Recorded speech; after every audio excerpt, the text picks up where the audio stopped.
Hoy os voy a hablar de nano y energía. Son dos áreas que van muy bien de la mano. Y no lo digo yo solo, lo ha dicho mucha gente, entre otros el Premio Nobel de Química de 1996, Richard Smalley.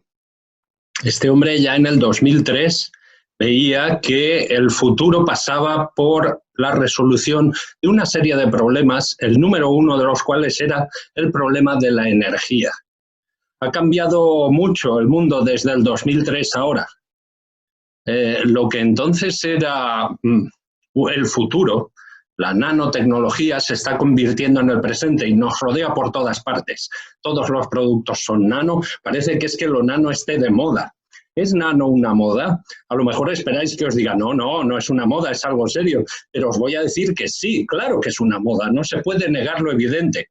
Como si no puede acabar saliendo en el jueves, la nanoescala. La nano es una moda, sí, pero eso no quiere decir que no sea absolutamente importante. El potencial tremendo de la nanotecnología, intento expresarlo en esta gráfica de aquí, que es básicamente cómo ha evolucionado el objeto más pequeño que los humanos somos capaces de fabricar. Nos hemos tirado milenios en el mundo macroscópico, haciendo como mucho una agujita. El siglo XX fue el siglo de la microelectrónica, pero el siglo XXI está siendo ya el siglo de la nanotecnología.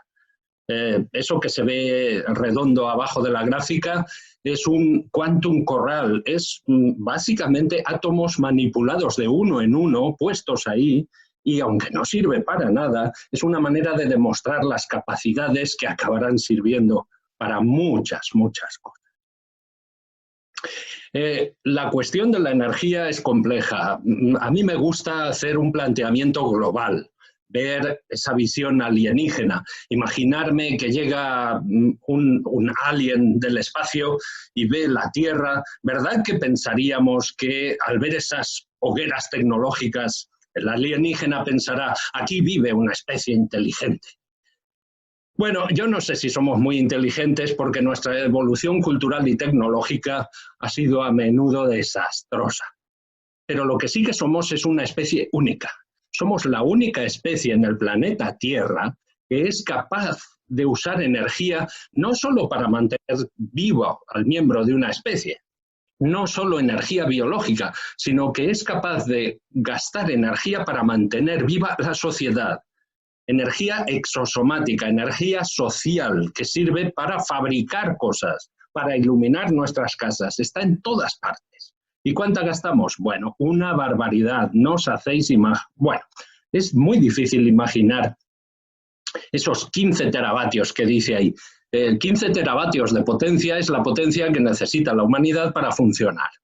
No parece mucho, 15 teravatios. Pero es tremendo. El 80% de esa potencia, por cierto, procede de los combustibles fósiles. Y hay algo que no estamos haciendo bien. Como veis, ha crecido tremendamente. Esto empezó quizá con la primera revolución industrial, el polinomio siglo XIX, Reino Unido, carbón, máquina de vapor, tren. Luego siguió a ese polinomio otro más complejo todavía del siglo XX, Estados Unidos, petróleo, motor de combustión interna y coche. Y ese pegó un salto en la energía que gastamos tremendo. Ahora estamos en el siglo XXI y bueno, habrá que ver qué se hace de eso. Tendrían que ser renovables. Debería ser Europa, pero quizá va a ser China. El nivel de gasto es difícil de comprender.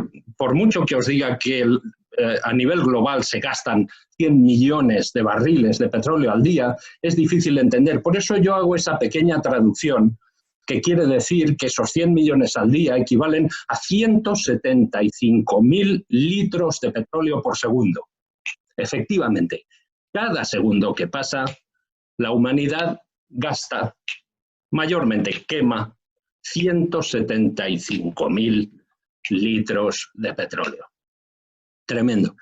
¿Y por qué hacemos eso? Bueno, hay muchas razones, pero una clarísima es el precio. Nos ha salido muy barato. ¿Qué pasa? Nos ha salido demasiado barato. Aquí tenemos el precio del petróleo a lo largo de un siglo. Básicamente ha sido energía barata. ¿Por qué usar una alternativa más limpia si podemos quemar? Es una energía barata pero sucia. Y eso que dice ahí de costes no internalizados es clave para entender por qué hemos estado quemando petróleo como bobos. Porque los problemas a los que da lugar la contaminación, las guerras de energía como Irak, las mareas negras, no se tienen en cuenta, no repercuten en el precio de la gasolina. Eso es lo que quiere decir costes no internalizados. Así ya se puede ser barato. Ese ha sido nuestro problema y efectivamente se han dado casos como el desastre en el Golfo de México de la petrolera BP, que contaminó prácticamente todo el Golfo de México. ¿Por qué? Porque el petróleo barato, el fácil de extraer, ya se ha extraído. Básicamente, ahora las petroleras buscan petróleo o gas de esquisto y petróleo en aguas profundas. Pero eso lo que nos anuncia es el final de una era. Y aquí viene un tema clave. ¿A quién le echamos la culpa de todo esto? Pues lo fácil es el maniqueísmo y echarle la culpa a las petroleras. Las petroleras son culpables de todo, nos han hecho adictos al petróleo.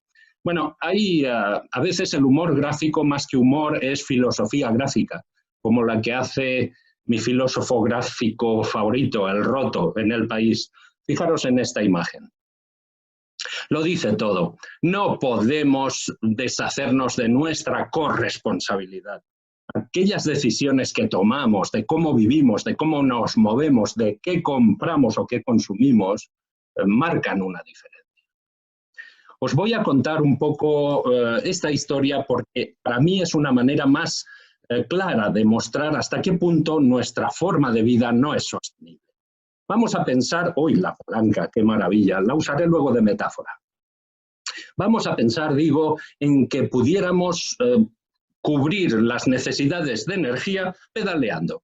Efectivamente es posible, si uno pedalea por inducción eléctrica puede generar energía. Se podría encender una bombilla de aquellas del siglo XX de 100 vatios, porque la potencia que produce un humano viene a ser 100 vatios. Una bombilla de 100 vatios, que era una estufa que daba luz, porque el 90% de su electricidad se gastaba en calor, solo el 10% en luz. Vamos a ver, ¿qué más que hay en casa podríamos alimentar pedaleando? Bueno, la tele, esta la llamo la familia que pedalea unida, permanece unida, delante del televisor. De nuevo, un televisor antiguo, de aquellos de tubo de rayos catódicos del siglo XX. ¿Qué más? El microondas es 1 kilovatio ya, y aquí ya empieza a ser la cosa dura. El aire acondicionado básicamente serviría para que un aire acondicionado funcionara mientras quizá toda la finca pedalea. Sería el aire acondicionado del presidente de la comunidad, supongo. Ya vemos que esto no es muy sostenible. Hay algo que todavía es peor. Cuando hablamos de movilidad, un coche pequeñito, fijaros, un coche de 100 caballos vale a 73 kilovatios. Eso quiere decir 736 señoritas pedaleando. Es totalmente insostenible. Obviamente, si además de un coche pequeño llevamos a los niños al colegio en un 4x4 subiendo dunas, la potencia es 3 veces más, así que serían 3 pantallas, como las de antes. Y no os digo nada de la aeronavegación. Los aviones están fuera de todos los cálculos de producción de CO2 porque sería insostenible hacérselo. No habría vuelos low cost si fuera así. Vamos a hacer una breve aritmética. Hemos dicho que nuestras necesidades de potencia son de 15 teravatios. Bien, a 100 vatios por humano, eso sale, bueno, necesitamos 150.000 millones de humanos pedaleando para satisfacer nuestras necesidades energéticas. La cuestión es que en el planeta somos solo 7.300 millones de humanos. Luego dicen que eso es mucho. No somos suficientes para pedaleando producir nuestra energía. Necesitaríamos, dividiendo, 20 tierras. Obviamente eso no es sostenible. ¿Y os acordáis que introducía la palanca como metáfora? La palanca como metáfora viene a expresar mi convicción de que el conocimiento es la palanca que nos permitirá mover esta situación aparentemente irresoluble.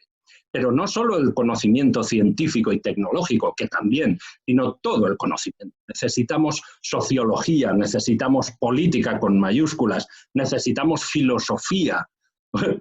¿Os imagináis que os pagan por pensar? Eso es un filósofo. En cierta forma yo me considero un filósofo también. Necesitamos incluso la disciplina que a mí siempre me ha gustado menos, el derecho.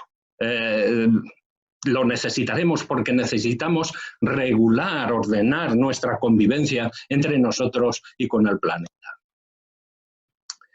Efectivamente, esto es una muy breve descripción del mundo de la energía. Hablábamos del precio del petróleo y lo cierto es que últimamente el precio del petróleo ha hecho algo muy curioso. Ha pegado un descenso brusquísimo. ¿Sabéis por qué? Bueno, en principio se podría pensar que ha sido el coronavirus. Como la demanda de energía ha bajado tanto, pues el petróleo baja de precio. No está tan claro. El precio del petróleo no obedece las leyes del mercado, de la demanda y la oferta. De hecho, ya veis que antes de que se declarara la pandemia, en febrero, ya estaba empezando a bajar porque había expectativas de malos tiempos para los negocios. Pero, desde luego, la falta de demanda, junto con una guerra comercial entre Arabia Saudí y Rusia por el precio del petróleo, ha hecho que se desplome el precio. China es donde empezó lo del coronavirus. A mí me gustaría hacer una cierta digresión filosófica acerca de China en esta conferencia. Y es que, bueno, sabéis que hay una leyenda urbana que dice que desde el espacio se puede ver la gran muralla china. No es cierto. Lo que sí se puede ver desde el espacio es la contaminación, China o de cualquier país. En China ha habido un cambio tremendo, lo habréis visto en las noticias, después del confinamiento y de la parada económica derivada del coronavirus, en Wuhan, que se ha extendido a toda China y a todo el mundo, los niveles de contaminación que se muestran en esta gráfica son de dióxido de nitrógeno, es un gas muy tóxico. Bueno, como veis, efectivamente, estaba bastante contaminada la zona de Pekín y está mucho menos contaminada ahora. Pasa lo mismo en Europa, Lombardía o la zona alrededor de Madrid, daba pena verlo. Y en toda Europa los niveles de dióxido de nitrógeno son inferiores. Esto de dejar de quemar combustibles fósiles ya nos lo decían los expertos hace bastante tiempo. Si os fijáis, la gente del mundo académico, los investigadores, llevan diciendo que hay que dejar el petróleo desde hace décadas. Llevamos diciéndolo. El National Geographic, la revista Nature, no solo acerca del petróleo, sino acerca de el valor que tiene el medio ambiente. En este artículo de 2009 de Nature se pone precio a los servicios que la naturaleza nos brinda, supuestamente de forma gratuita. Lo que es nuevo es que por primera vez el mundo financiero también está hablando de que hay que cambiar de modelo. Bienvenido sea, les ha costado un poquito, pero el Financial Times también habla de que tenemos que deshacernos del hábito de quemar combustibles fósiles.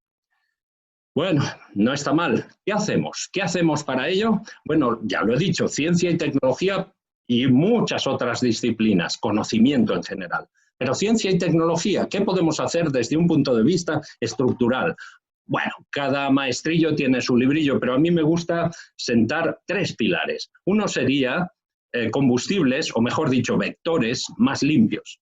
El otro, fuentes primarias renovables de energía. Y last but not least, ahorro y eficiencia energéticos, que no solo es apagar la luz, aunque ya sabemos que es importante gastar lo menos posible. El kilovatio hora más sostenible es aquel que no se consume. Eso lo ha dicho mucha gente. Vamos a empezar por combustibles más limpios, o como digo, vectores. Y lo cierto es que nuestra especie favorita está a punto de dar un salto parecido al que dio en Mesopotamia cuando pasó de ser recolectores y a agricultores. Básicamente aquello pasó con la alimentación, ahora nos va a pasar con la energía. Estamos acostumbrados a ir donde esté el petróleo o el carbón, pinchar, extraerlo y quemarlo. Eso se va a acabar. Vamos a tener que crear nuestra propia energía. Probablemente a partir del sol, luego lo veremos, pero crear vectores que permitan sustituir, por ejemplo, a la gasolina. ¿Cómo? Con vectores bio, vectores eléctricos o vectores químicos de cualquier tipo. Y los vectores biológicos, como los biodiesels o el bioetanol, están inventados hace tiempo. En Brasil, esa foto que veis ahí es de Brasil, hace muchos años que tienen motores flex que pueden cargar bioetanol o gasolina. El vector eléctrico son las baterías recargables para vehículos eléctricos, supercondensadores, y el vector químico, pues podría ser cualquier combustible desde hidrógeno a metano, pero lo bonito sería que esos combustibles los pudiéramos fabricar con la luz del sol. Si pudiéramos reducir el dióxido de carbono con la luz del sol y un fotocatalizador, quizá un nanofotocatalizador, luego veremos, eso sería como emular a la naturaleza haciendo una especie de fotosíntesis artificial. Esa es una de las revoluciones pendientes que tenemos los científicos y, bueno, nos tendremos que ir dando prisa porque el problema empieza a ser muy urgente. En cuanto a fuentes renovables, bueno, hay poca duda. Fijaros, esta es una de muchas gráficas que se pueden encontrar en Internet. Pero esta está hecha por un instituto fiable, alemán, y a mí me gusta usarla porque es muy, muy ilustrativa. A la izquierda tenemos unas esferas oscuras, gris oscuro, gris perla y gris neutro, que representan respectivamente las existencias totales extraíbles de carbón, de gas natural y de petróleo en el mundo. Petróleo es 60, gas natural 155, eso es todo lo que hay. A la derecha tenemos un punto naranja que dice 1, que representa el tamaño gráfico del consumo global de energía de toda la humanidad en un año. Pues bien, en un año el Sol nos regala gratis el equivalente a ese disco amarillo gigantesco que tenemos ahí. Como veis, es órdenes de magnitud mayor que nuestras necesidades. Tenemos que empezar a ser inteligentes y usar la energía del sol. Y en realidad lo estamos haciendo ya porque el futuro ya está aquí. Estos son imágenes de Castilla-La Mancha. Bueno, yo nací en Almansa, en Castilla-La Mancha, aunque trabajo ya muchos años en Barcelona.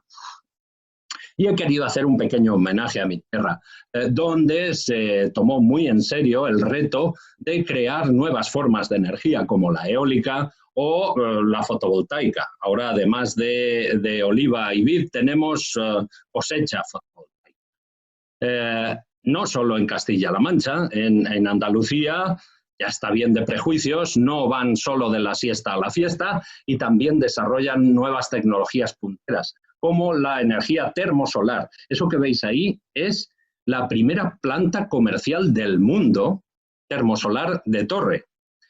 No son fotovoltaicas, son espejitos que concentran el poder del sol en un fluido y calientan un fluido que vaporiza agua y genera electricidad. Fue la primera del mundo, de manera que podríamos decir somos pioneros en España, no solo en trasplantes, no somos solo número 1 en trasplantes, sino en un cierto tipo de energía renovable como es la termosolar. Y no es broma, lo somos, lo fuimos y espero que sigamos siéndolo. La energía eólica también es muy importante, aquí vemos cómo ha crecido y lo más importante es que, en definitiva, la energía renovable va haciéndose un sitio, al menos en la producción de electricidad. Aquí vemos el porcentaje de energía renovable que se ha generado de forma, el porcentaje de la electricidad que consumimos que se ha generado de forma renovable en lo que llevamos de siglo XXI. Y como veis, la cosa empezó alrededor de un 20% y ha subido al doble, al 40%. Ojo que los críticos, siempre hay críticos de las renovables que buscan las cosquillas, te dicen, ojo, pero la solar no funciona de noche y la eólica no funciona sin viento. ¿Sabéis lo que yo respondo a eso? A estas alturas ya de la ecuación, a estas alturas yo respondo sí, pero tienen ventajas. La solar funciona sin viento y la eólica funciona de noche. Porque esas críticas hay que tomárselas ya medio de cachondeo. El crítico te insistirá y podría decir, bueno, ¿y entonces una noche que no haga viento? Pues para eso se ha inventado el almacenamiento de energía, no de esta manera tan peligrosa que hacen estos granjeros, pero almacenamiento de energía es en lo que trabajamos en mi grupo de investigación, precisamente. Y ya en serio, habría que pensar que el almacenamiento de energía va a ser mucho más de lo que estamos acostumbrados.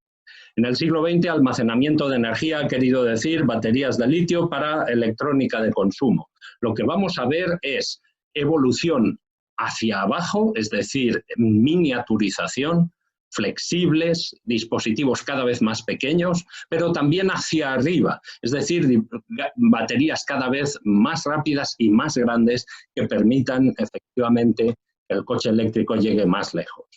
Y ya va siendo urgente porque a que no adivináis qué sector va bastante mal reduciendo las emisiones de gases de efecto invernadero. Pues sí, el transporte, lo dice esta gráfica. Esta gráfica está sacada de Ballena Blanca, que es realmente una estupenda revista en papel sobre medio ambiente y economía. La recomiendo mucho. Eso sí, hay que hacerse suscriptor porque no se vende en kioscos, pero es maravillosa. Aquí vemos cómo todos los sectores, mal que bien, van intentando y van consiguiendo disminuir las emisiones de gases de efecto invernadero, cuyo objetivo es que lleguemos básicamente a cero para 2050. El transporte no. El transporte no, sufrió un bajón con la crisis de 2008, pero está ahí. ¿Por qué? Pues porque no hay coches eléctricos. Bueno, y si os digo que además tendremos que almacenar energía para cubrir esa intermitencia de las renovables, bueno, entonces, bueno, lo que empiezan a hacer las empresas de producción de energía es almacenar por su cuenta. Aquí tenemos un ejemplo, una batería de baterías para almacenar esa energía eólica. Yo creo que eso está bien, pero que hay una cuestión que no se ha tratado lo suficiente. La cuestión de la energía centralizada o distribuida. Y es que resulta que estamos acostumbrados a un sistema centralizado en el que genera electricidad te la vende y además ahora querría almacenarla. Pero también hay una alternativa y estoy convencido de que nuestro sistema va a evolucionar hacia un, digamos, estado mixto, híbrido, entre centralizada y distribuida. Distribuida quiere decir que cada uno en nuestra casa generamos al menos parte de la electricidad que necesitamos y no pedaleando precisamente, con paneles fotovoltaicos, claro que sí. Y podemos almacenar esa electricidad cuando sobre en forma de baterías que están dentro de nuestro coche o fuera. Este sistema de smart grids es complejo. No os voy a engañar, necesita de inteligencia artificial, de tecnologías de la información y la comunicación, pero ahora estamos en condiciones de desarrollarlo, por fin. ¿Y la tecnología? ¿Qué va a tener que decir en todo esto? ¡Buf! Infinidad de cosas. Fijaros, aquí tenemos 3 esquinas del triángulo de la energía. La esquina de la generación, del consumo y del almacenamiento. En cada una de esas esquinas tenemos pequeños triángulos de tecnologías, solar, LEDs, biocombustibles, hidrógeno, baterías, y en cada una de esas triángulos más pequeñitos, formando una estructura fractal de tecnologías más y más concretas. Bueno, el ejemplo, la constelación de ejemplos que he puesto aquí es bastante arbitraria, obviamente, porque son los que a mí se me ocurrieron. Hay muchos más, obviamente, y tampoco da tiempo para tratarlos todos, pero sí que me gustaría tratar al menos, no sé, 3 o 4 de ellos. Empezando, cómo no, por el rey de la fotovoltaica. La energía solar fotovoltaica y el rey, el silicio. El silicio es un material muy abundante, pero caro. Ha sido caro hasta ahora porque el silicio que hace falta para un panel solar es de 5 9 de pureza o 6. Tiene una eficiencia limitada de un 15%, pero eso da igual porque el 15% de gratis es gratis y el sol es gratis. Sin embargo, hay mucha gente trabajando en nuevos materiales para hacer paneles más baratos incluso y flexibles. Esto es una gráfica de los americanos del NREL, en donde se ve el tipo de variadas tecnologías fotovoltaicas. Os voy a comentar 2 o 3 ejemplos de cómo la nano afecta al desarrollo de paneles fotovoltaicos. Aquí tenemos una celda solar tipo Gratzel, que están desarrolladas desde 1991 y usan nanopartículas de dióxido de titanio. Es una tecnología que funciona bien, pero lamentablemente no dura mucho tiempo. Problemas de estabilidad. Otra aproximación es, pues básicamente, la nanoestructuración de celdas. En este ejemplo, los autores llamaban la atención sobre el hecho de que si uno ortogonaliza la absorción y la separación de carga, es decir, si se hace perpendicular la dirección en la que se absorbe la carga y en la que se separa, mejora la eficiencia. Y mi gráfica favorita es esta de aquí, en la que Nate Lewis, un colega de Estados Unidos, nos anticipaba en 2007 que la nano va a hacer posible que las celdas solares pasen en este cuadro de coste-eficiencia de la zona 1 a la 2 y a la 3. Os explico brevemente. La zona 1, como veis, es de coste elevado y de baja eficiencia, es de donde partíamos. Y la zona 2 es básicamente las mismas tecnologías, pero con coste reducido. Menor coste y básicamente la misma eficiencia. Ahí es donde estamos ahora. En realidad ya estamos en la zona 2. Y la zona 3 es la zona en la que la nano hará posible nuevos dispositivos que rompan el límite de eficiencia conocido hasta ahora. Este Shockley-Kaiser Limit de unos alrededor del 30% pasará a ser del doble gracias a la nanotecnología. ¿Qué más tenemos nano? Bueno, aquí tenemos un bonito ejemplo de catalizadores. Catalizadores para la reducción de dióxido de carbono. Vamos a ver. Aquí voy a hacer una pequeña digresión de arte y ciencia. Me encantó visitar el Museo Chillida y entendí cómo Chillida usaba la materia y su ausencia. La materia y su ausencia en ciencia y en arte. Aquí tenemos el hueco, el espacio vacío que tiene forma. Bueno, de la misma manera se pueden diseñar catalizadores cuya nanodimensión es ausencia, es decir, materiales nanoporosos. Este es un bonito ejemplo de cómo se puede hacer ingeniería de materiales para conseguir una buena catálisis. Los autores partieron de una aleación de plata y aluminio. Disolvieron el aluminio con ácido y le quedaron nanoporos, plata nanoporosa, además con esa estructura en escalones, y esos escalones son catalíticamente muy activos para permitir la reducción de dióxido de carbono a monóxido de carbono. Me parece un ejemplo muy bonito de cómo hacer ingeniería de materiales. Sin embargo, la reducción de CO2 a monóxido de carbono no es especialmente útil.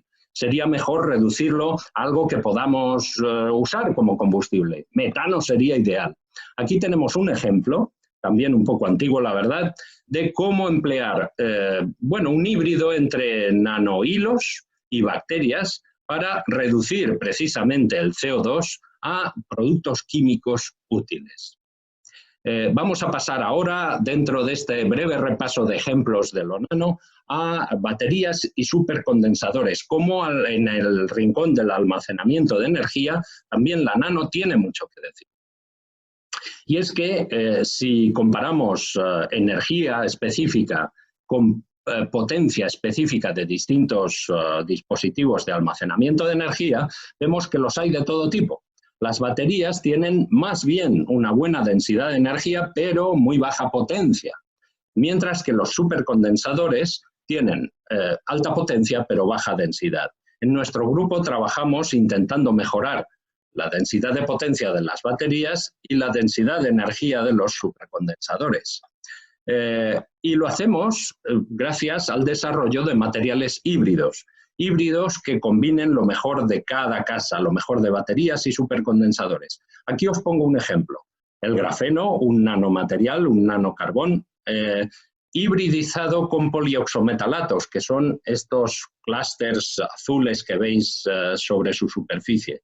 Los polioxometalatos son capaces de absorber electrones, tienen una química redox muy activa y por tanto el material híbrido combina la sinergia de un material como el grafeno que conduce electrones y es capacitivo con la capacidad de almacenamiento como el de las baterías de los polioxometalatos. Aquí vemos como en la gráfica de energía-potencia avanzamos lentamente a lo largo de la diagonal.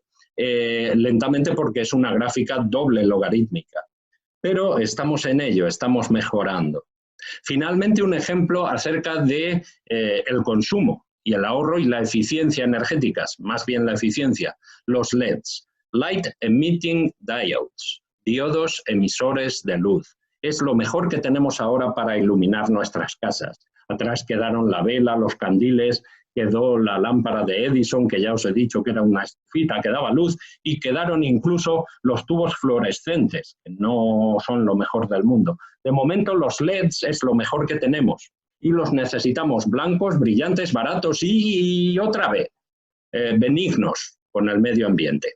Primero os voy a decir que efectivamente no tiene comparación. A igualdad de potencia, digamos 1 vatio de potencia, produce mucha más luz en el LED, como veis ahí, 300 lumens, que en las otras tecnologías. Pero resulta que los LEDs, tal como los conocemos hoy en día, nos pueden dar luces de colores. La primera fue el LED rojo, naranja, amarillo y más recientemente el azul. Y el tipo de materiales que se usan son semiconductores compuestos. El silicio es un semiconductor elemental y estos, el arseniuro de galio, el fosfuro de galio, son semiconductores compuestos por elementos de la familia 3 y 5 o de las familias 2 y 6.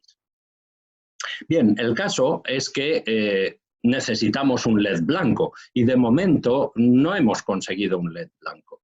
Hay gente trabajando en todo tipo de combinaciones de elementos.